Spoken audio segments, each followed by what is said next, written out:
আইপিএলের সবচেয়ে বেশি দর কেকেআরের মূল্য বেড়ে 1,37,000 কোটি টাকা।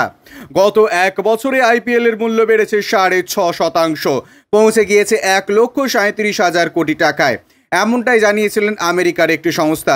প্রতি বছর আইপিএলের মূল্য প্রায় 28,000 কোটি টাকা বৃদ্ধি পাচ্ছে। এই বৃদ্ধি নেপথ্যে রয়েছে টাটা গ্রুপ। আগে প্রতি বছর 335 কোটি টাকা দিত তারা, এখন তার থেকে আরও 50% বেশি দিচ্ছে। বেড়েছে আইপিএলে সম্প্রচার 17 টাকাও। অলিম্পিক্স, ফিফা বিশ্বকাপ, ক্রিকেট বিশ্বকাপের সঙ্গেও বিশ্বজুড়ে চাহিদা রয়েছে আইপিএলেরও, এমনটাই উঠে এসছে একটি সংস্থার সমীক্ষায়। দলগুলির মধ্যে সবচেয়ে বেশি মূল্য চেন্নাই সুপার কিংসের, তবে গত এক বছরে সবথেকে বেশি মূল্য বেড়েছে কলকাতা নাইট রাইডার্সের। তারা এবছর আইপিএল জিতেছে, তবে ফাইনালে ওঠা অন্য দলের তেমন উন্নতি হয়নি। কলকাতার মূল্য বেড়েছে 19.3%, সেখানে ফাইনালিস্ট সানরাইজার্স হায়দ্রাবাদের মূল্য বেড়েছে 3.1%।